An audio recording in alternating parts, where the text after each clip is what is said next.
പ്രിയപ്പെട്ട പ്രേക്ഷകരെ, തെരഞ്ഞെടുപ്പ് പ്രചരണത്തിന്റെ ആവേശ കാഴ്ചകളാണ് സംസ്ഥാനത്തിന്റെ എല്ലാ ഭാഗത്തും. നേരെ നമുക്ക് കൊല്ലം ജില്ലയിലെ കരുനാഗപ്പള്ളിയിലേക്ക് പോകാം. കരുനാഗപ്പള്ളി ഈ നിയമസഭാ തെരഞ്ഞെടുപ്പിൽ വളരെ ശ്രദ്ധയാകർഷിക്കുന്ന ഒരു മണ്ഡലമാണ്. കാരണം കൊല്ലം പരമ്പരാഗതമായി LDFന്റെ ഒരു സ്വാധീന കേന്ദ്രമാണെങ്കിലും കഴിഞ്ഞ തദ്ദേശ തെരഞ്ഞെടുപ്പിൽ സാഹചര്യങ്ങൾ മാറിയിരുന്നു.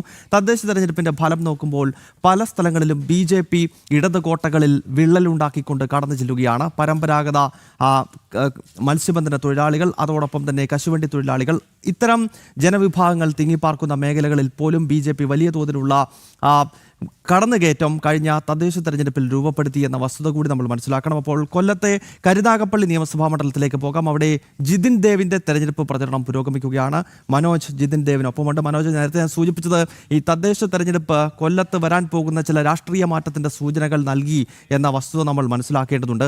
പരമ്പരാഗത ഇടതുകോട്ടകൾ പലതും വിള്ളലുണ്ടാക്കിക്കൊണ്ട് BJP അവിടേക്ക് കടന്നു ചെന്നു. ചാത്തന്നൂർ മണ്ഡലം കഴിഞ്ഞ 2 ടേം BJP 2ാം സ്ഥാനത്താണ്. കരുനാഗപ്പള്ളിയിലും ഇത്തവണ അത്ഭുതങ്ങൾ നമുക്ക് പ്രതീക്ഷിക്കാം. ജിതിൻ ദേവിന്റെ പ്രചരണത്തിൽ കാണുന്ന വലിയ ജനകീയ പങ്കാളിത്തം ഇതിനകം തന്നെ നമ്മൾ കണ്ടു കഴിഞ്ഞിരിക്കുന്നു. ഇന്നിപ്പോൾ പരസ്യപ്രചരണം അവസാനിക്കാനിരിക്കെ സ്ഥാനാർത്ഥി എവിടെയാണ്? മനോജ് ഇപ്പോൾ എവിടെയാണുള്ളത്?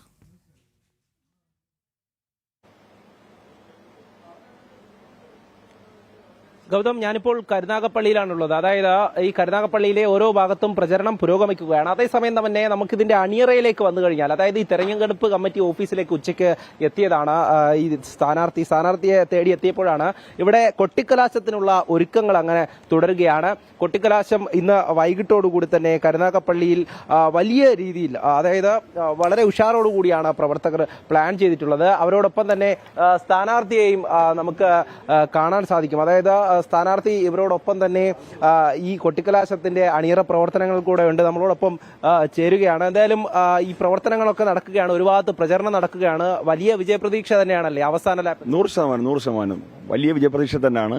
ജനങ്ങൾ നമ്മൾ കൊടുത്ത മുദ്ര പ്രഖ്യാപനങ്ങൾ, നമ്മൾ പറഞ്ഞ വാക്കുകളെല്ലാം ജനങ്ങൾ നെഞ്ചിലേക്കേറ്റി. മാറാത്തതിനെ മാറ്റി ഭാരതീയ ജനതാ പാർട്ടിയെ കരുനാഗപ്പള്ളിയിൽ വിജയിപ്പിക്കേണ്ടുന്നത് ഈ നാടിന്റെ ആവശ്യമാണെന്നുള്ള ചിന്താഗതിയിലേക്ക് ജനങ്ങളുടെ മനസ്സ് രൂപപ്പെട്ടു കഴിഞ്ഞു. ഏപ്രിൽ മാസം 9-ാം തീയതി പോളിംഗ് ബൂത്തിൽ പോയി താമരയ്ക്ക് വോട്ട് ചെയ്യാനായി ജനങ്ങൾ തയ്യാറെടുത്ത് നിൽക്കുകയാണ്. കൊട്ടിക്കലാശത്തിന്റെ ഒരുക്കങ്ങളാണ് രാവിലെ മുതൽ ആരംഭിച്ചത്. അതെ, തീർച്ചയായും നമ്മുടെ സഹപ്രവർത്തകർ ഇതെല്ലാം ക്രമീകരിക്കുകയാണ്. ഇന്നലെ രാത്രി മുതൽ തന്നെ അതിനുള്ള ക്രമീകരണങ്ങളൊക്കെയാണ്. കാരണം ഒരു തെരഞ്ഞെടുപ്പിന്റെ ആവേശത്തിന്റെ അവസാനമാണല്ലോ, അതിനുശേഷം ബൂത്തുകളിലേക്ക് പോവുകയാണല്ലോ. അപ്പം അതിനു മുമ്പ് നല്ലൊരു കൊട്ടിക്കലാശമൊക്കെ നടത്തി വരുന്ന നാളായി നിശബ്ദ പ്രചരണത്തിന്റെ ദിവസമാണ്. ആ ദിവസമൊക്കെ പരമാവധി ബൂത്തുകളിൽ സമ്പർക്കവും മറ്റു കാര്യങ്ങളും ബൂത്ത് ഓഫീസ് അലങ്കരിക്കൽ ഒക്കെ ആയിട്ട് പോയി ഒരു തെരഞ്ഞെടുപ്പ് ദിവസം ജനാധിപത്യത്തിന്റെ മഹോത്സവത്തെ കെങ്കേമമാക്കുന്ന പരിപാടികളാണ് നടന്നുകൊണ്ടിരിക്കുന്നത്. ഇന്ന് രാവിലെ മുതൽ ആദ്യ റൗണ്ടൊക്കെ കഴിഞ്ഞ് അങ്ങനെ നിൽക്കുകയാണ്. അതെ. രാവിലെ തന്നെ പ്രധാനപ്പെട്ട കുറച്ച് ആൾക്കാരെ കാണാനുണ്ടായിരുന്നു, അവരെയൊക്കെ കണ്ടു. ശുഭാനന്ദാശ്രമത്തിൽ ഒന്ന് പോകണമായിരുന്നു, അവിടെ ഒന്ന് പോയി. അങ്ങനെ ചില കാര്യങ്ങളായിട്ടൊക്കെ നിൽക്കുകയാണ്. കരുനാഗപ്പള്ളി മാറ്റി എഴുതുമെന്നുള്ളതാണ് 100%. കരുനാഗപ്പള്ളി നമുക്കുള്ളതാണ്. കരുനാഗപ്പള്ളിയിൽ താമര വിരിയും. കരുനാഗപ്പള്ളിയിലെ ജനങ്ങൾ ഇതുവരെ അനുഭവിച്ചുകൊണ്ടിരുന്ന ഒരുപാട് വിഷമങ്ങൾ, ഒരുപാട് പ്രാഥമിക സൗകര്യങ്ങൾ പോലും ഇല്ലാത്ത വീടുകൾ ഇന്നുമുണ്ട്.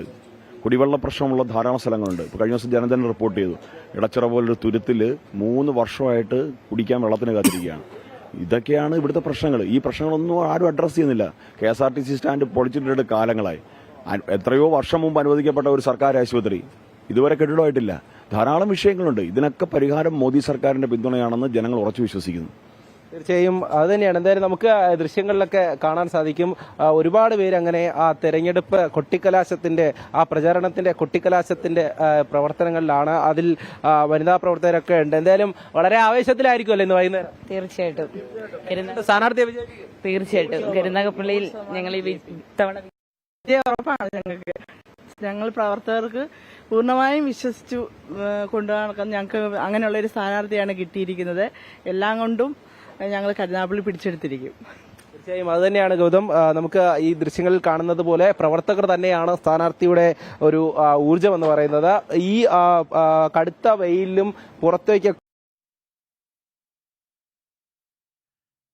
കരുനാഗപ്പള്ളിയിൽ നിന്നുള്ള ആവേശ കാഴ്ചകളാണ്. അവിടെ ജിതിൻ ദേവിന്റെ വൈകുന്നേരത്തെ തെരഞ്ഞെടുപ്പ് പരസ്യപ്രചരണം അവസാനിക്കുന്നതിന് മുൻപുള്ള കൊട്ടിക്കലാശം കൂടുതൽ കളറാക്കാനുള്ള നീക്കത്തിലാണ് BJPയുടെ പ്രവർത്തകർ.